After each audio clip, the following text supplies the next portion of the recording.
जैसा कि आपको पता है कि इस समय पूरे देश के अंदर लॉकडाउन पीरियड चल रहा है। इस लॉकडाउन पीरियड के अंदर आपकी पढ़ाई है वो जारी रखने के लिए राज्य सरकार द्वारा कुछ पेपरों को जारी किया गया है। इन पेपरों को आपको घर पे बैठे बैठे सॉल्व करना है। तो मैं आपको गणित का जो इस्माइल नाम से ये पेपर जो जारी हुआ है 10 प्रश्नों का, इन 10 प्रश्नों को मैं करवा रहा हूँ कि किस ढंग से आपको घर पे है वो इन प्रश्नों को सॉल्व करना है। तो सबसे पहला जो प्रश्न दे रखा है वो लिखा हुआ है कि सूत्र एकाधिक पूर्वेण का प्रयोग करते हुए 95 इंटू 95 का मान ज्ञात कीजिए। यानी आपको सूत्र एकाधिक पूर्वेण का उपयोग करना है और 95 का गुणा 95 करना है, यानी कि 95 का वर्ग एक तरह से पूछा है। तो एकाधिक पूर्वेण विधि का उपयोग करते हुए कैसे करेंगे, तो सबसे पहले आपको लिखना है, देखिए 95 ये लिख लिया और नीचे 95, यानी जो अपन साधारण गुणा करते वैसे आपने ऊपर नीचे लिख लिया। उसके बाद में लाइन खींचना है ऐसे और बीच में एक स्लैश। अब आपको क्या करना है, इसका जो इकाई इकाई अंक है दोनों का 5 और 5 इनका आपस में गुणा करना है, जिन्हें निखिलम अंक कहते हैं अपन। तो 5 का गुणा 5 से कर दिया और इधर आपको क्या करना है, देखिए 9 और 9 ये सेम राशि है। हमेशा ऐसे सवालों के अंदर ये समान ही मिलेगा आपको, जैसे 8 8 मिल गया, 5 5 मिल गया, 6 6 मिल गया, इस ढंग से मिलेगी। तो आपको कुछ नहीं करना है, जो संख्या दे रखी है वो लिखना है, जैसे ही लिखा 9। अब इससे एकाधिकेन करना है। यहाँ सूत्र दे रखा है एकाधिकेन पूर्वेण, यानी कि आपको एकाधिकेन करना है, यानी 9 का एकाधिकेन करेंगे तो क्या हो जाएगा 10, यानी एक अधिक। तो जो भी संख्या दे रखी है उससे एक अधिक से गुणा कर दो तो आपके उत्तर आ जाएगा। देखिए 5 का गुणा 5 से करेंगे तो क्या आ जाएगा 25 और 9 का गुणा 10 से करेंगे तो क्या आ जाएगा 90। अब इन सभी संख्याओं को पास पास में लिखना है, तो 9 0 2 और 5, 9 0 2 5 इन सभी संख्याओं को पास में लिखने पर इसका आंसर मिल जाएगा आपको। चलिए तो नेक्स्ट प्रश्न जो दे रखा है वो क्या है कि 17/8 का दशमलव प्रसार शांत है या अशांत आवर्ती, इसे दशमलव रूप में लिखिए। आपको पता लगाना है कि इसका दशमलव प्रसार है वो शांत है या अशांत, साथ ही इसका दशमलव रूप है वो अंत में आपको लिख के बताना है कि 17/8 का दशमलव प्रसार है वो क्या होगा। तो सबसे पहले आपको पता लगाना है कि दशमलव प्रसार शांत है या अशांत। इसके लिए आपको क्या करना पड़ेगा, देखिए कि नीचे जैसे 17/8 है, इसमें हर है, उस हर का आपको अभाज्य गुणनखंड करना है और हर के अभाज्य गुणनखंड करके आपको देखना है कि हर में 2 की घात m इंटू 5 की घात n का रूप यदि बन रहा है तो अपन बोलेंगे कि दशमलव प्रसार है वो कैसा है शांत, और यदि नहीं बन रहा है तो अपन कहेंगे कि दशमलव प्रसार है वो अशांत आवर्ती है। तो देखते हैं अपन कि 17/8 का दशमलव प्रसार है वो किस ढंग का करके देखते हैं अपन। तो क्या लिख सकता हूं मैं इसको, 17/2 इंटू 2 इंटू 2, यानी 8 के क्या किया मैंने अभाज्य गुणनखंड कर दिए, तो 2 इंटू 2 इंटू 2 आ गया। इसको मैं क्या लिख सकता हूँ, 17/2 की घात 3, यानी घात के रूप में आपको लिखना है, जो भी आता है वो घात के रूप में लिखा। अब आप क्या देख रहे हैं कि 2 की घात 3 तो आपको मिल गया। अब यहाँ पे क्या करें कि 5 की घात का भी रूप बन जाए, तो क्या कर सकता हूँ, देखिए 17/2 की घात 3 तो है मेरे पास, यहां मैं क्या करता हूं इंटू में लिख लेता हूं 5 की घात 0। ऐसा कर सकते हैं क्योंकि 5 की घात 0 का मान है वो क्या होता है 1, और 1 का जब मैं 2 की घात 3 से गुणा करूंगा तो कोई फर्क नहीं पड़ेगा, अर्थात अपने रूप है वो बन गया 2 की घात m इंटू 5 की घात n। m और n है वो क्या है, एक तरह से कोई न कोई संख्या होनी चाहिए। तो यहां में लिखेंगे चूंकि हर में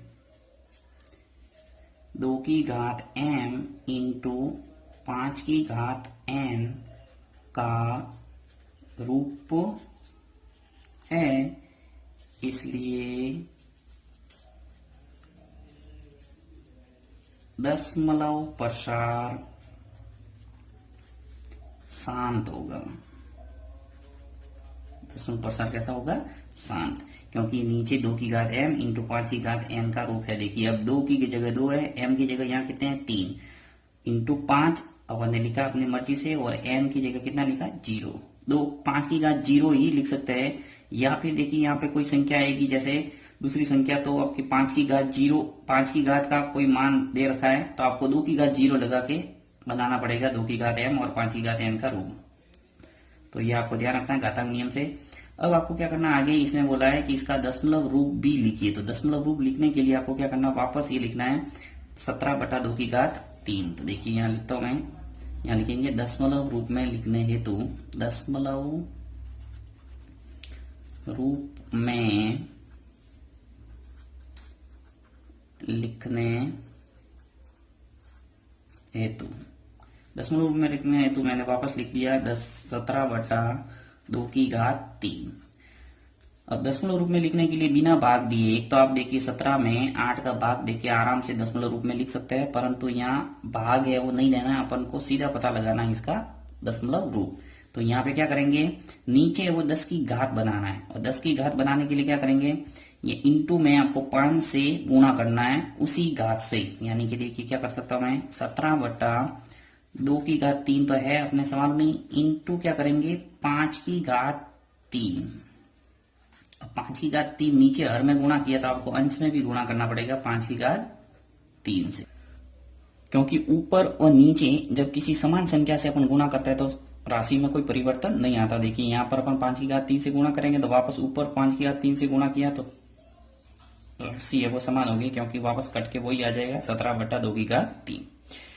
अब क्या स्थिति बनेगी अपने, 17 इंटू 5/3 है वो क्या होता है 125, 5 इंटू 5 इंटू 5 करेंगे तो क्या आ जाएगा 125। नीचे देखिए क्या हुआ, घातांक नियम से अपन जानते हैं कि a की घात m इंटू b की घात m, यानी आधार अलग अलग और घातें समान हो तब क्या स्थिति बनती है, ए बी, यानी ए और बी का गुणा होता है और घात है वो ऊपर चढ़ जाती है। तो इसी प्रकार आपको देखो 2 और 5 का गुणा करना है, क्या हुआ 10 और घात है वो ऊपर चढ़ गई 3।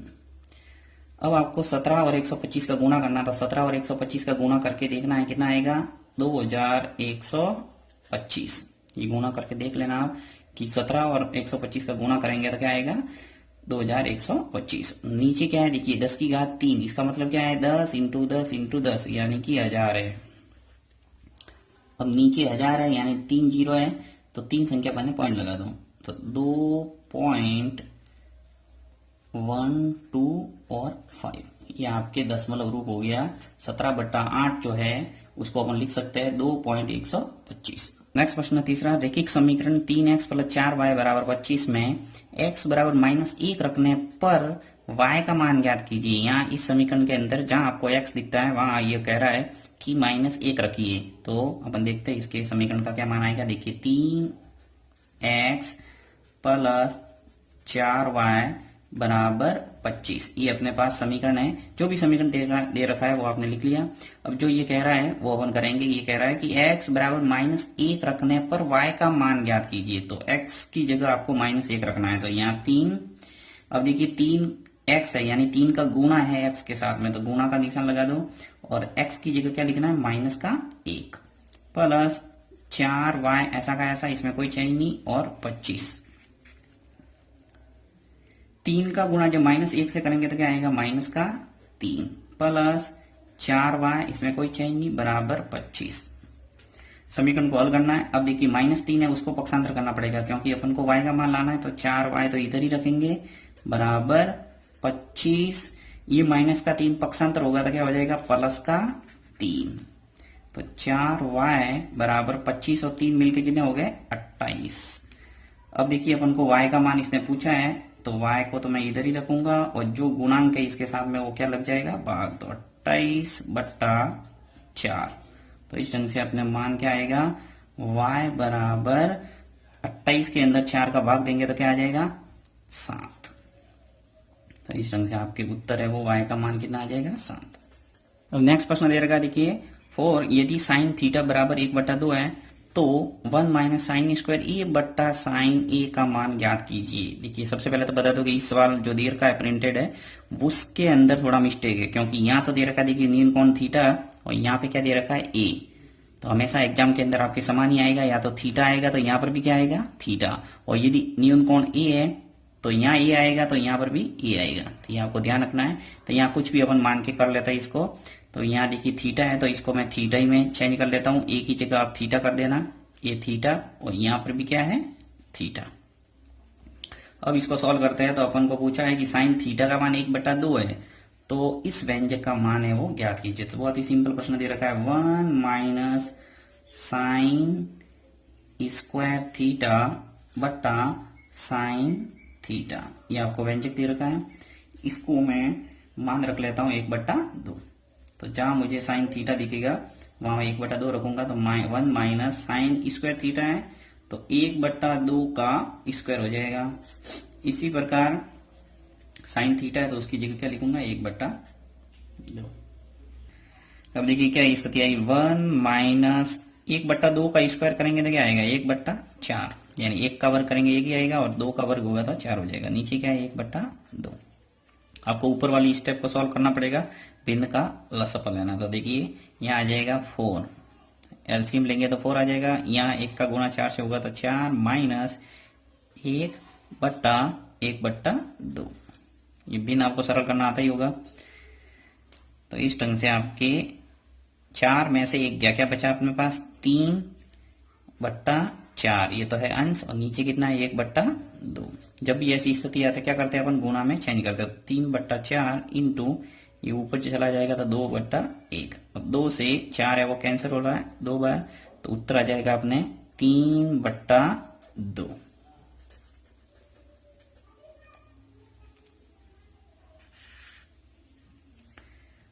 पांचवा प्रश्न दे रखा है, देखिए cos square 15 plus cos square 75 degree का मान ज्ञात कीजिए। ये आपको पूर्व कोण का इस्तेमाल करके करना है, तो किसी भी एक को चेंज करना है, या तो कॉस स्क्वायर 15 को करो या कॉस स्क्वायर 75 को करो। तो मैं इसको चेंज कर लेता हूं, कॉस स्क्वायर, इसको मैं ऐसे लिख सकता हूं 90 माइनस 75 75। इसी प्रकार इसमें कोई चेंज नहीं करेंगे, कॉस स्क्वायर 75, इसको ऐसा कैसा लिखा है। अब देखिए यहाँ पे कॉस स्क्वायर 90 माइनस 75 है, तो पूर्व कोण से अपन जानते हैं कि कॉस 90 माइनस थीटा क्या होता है, साइन थीटा। तो इसको मैं लिख सकता हूं साइन स्क्वायर थीटा, थीटा की जगह कितना होता है 75 है तो 75 लिख लेंगे, प्लस कॉस स्क्वायर 75। अब देखिए sine square theta plus cos square theta, सूत्र आप जानते होंगे, चूंकि sine square theta plus cos square theta बराबर क्या होता है 1। तो यहाँ पे थीटा की जगह क्या है 75 और 75, तो यहाँ पे सेम थीटा होना चाहिए, तो कोई भी थीटा है आप उसकी जगह क्या लिख देंगे 1। इस ढंग से इसका आंसर है वो क्या हो गया 1। नेक्स्ट छठा प्रश्न है कि अभाज्य गुणनखंड विधि द्वारा 144, 180 और 192 के एचसीएफ और एलसीएम ज्ञात कीजिए। आपको अभाज्य गुणनखंड विधि का इस्तेमाल करना है और 3 राशि दे रखी है, उनके एचसीएफ और एलसीएम निकालना है। तो सबसे पहला काम होगा वो इन सभी संख्याओं का क्या करना, अभाज्य गुणनखंड। तो मैं एक एक संख्या के अभाज्य गुणनखंड लिखूंगा सबसे पहले। तो सबसे पहली संख्या 144, तो 144 का अभाज्य गुणनखंड, अभाज्य गुणनखंड, अभाज्य गुणनखंड करने आते ही होंगे। आपको सबसे पहले 2 का भाग देना है, जो भी राशि आएगा उसमें आगे वापस 2 का देने की कोशिश करना। यदि 2 का नहीं जाता तो किसका देंगे 3 का, यदि 3 का नहीं जाता तो किसका देंगे 5 का। तो इस ढंग से आप जारी रखेंगे, आगे से आगे अभाज्य संख्याओं का सिर्फ भाग देना है यहाँ पे। तो 144 के जब अभाज्य गुणनखंड करेंगे तो क्या आ जाएगा अपने 2 इंटू 2 इंटू 2 इंटू 3 इंटू 3 गुणा करके देख सकते हैं। देखिए 2 इंटू 2 कितने होते हैं 4, 4 इंटू 2 कितने हो गए 8, 8 इंटू 2 16 और 16 इंटू 2 48, 48 इंटू 3 कितने हो जाएंगे 144। तो इस ढंग से आप वापस चेक भी कर लेना कि आपके 144 आ रहा है या नहीं आ रहा गुणा करने पर। अब देखो इसको मैं क्या लिख सकता हूँ, घात के रूप में भी लिख सकते हैं अपन, 1, 2 और 3 और 4। तो इसको मैं लिख सकता हूं 2 की घात 4 इंटू इसको लिख सकते हैं 3 की घात 2। इसी प्रकार आपको 180 के भी अभाज्य गुणनखंड करना है, 180 के अभाज्य गुणनखंड। तो 180 के अभाज्य गुणनखंड हो जाएंगे 2 इंटू 2 इंटू 3 इंटू 3 इंटू 5। ये अभाज्य गुणनखंड करने का तरीका आप अपने रफ कॉपी में करना, उसके बाद में आपको ये लिखना है सीधा गुणा में। अब देखिए इसको मैं लिख सकता हूं 2 की घात 2, 2 की घात 2 इंटू 3 की घात 2 इंटू 5। नेक्स्ट संख्या है आपके पास 192, 192 के अभाज्य गुणनखंड। तो 192 के अभाज्य गुणनखंड हो जाएंगे 2 की घात कितने होंगे टोटल 6, तो 2 इंटू 2 इंटू 2 6 बार लिखना है इंटू 3, इन सब का गुणा करेंगे तो क्या आएगा 192। तो इसको मैं लिख सकता हूं 2 की घात 6 1 2 3 4 5 और 6 इंटू 3। अब आपको एचसीएफ और निकालना है एलसीएम। तो सबसे पहले आप एचसीएफ निकालेंगे, तो एचसीएफ निकाल देता हूं मैं एचसीएफ। तो एचसीएफ क्या करना है, आपको सबसे जो भी संख्या दे रखी है वो कॉमन होनी चाहिए और न्यूनतम घात होनी चाहिए।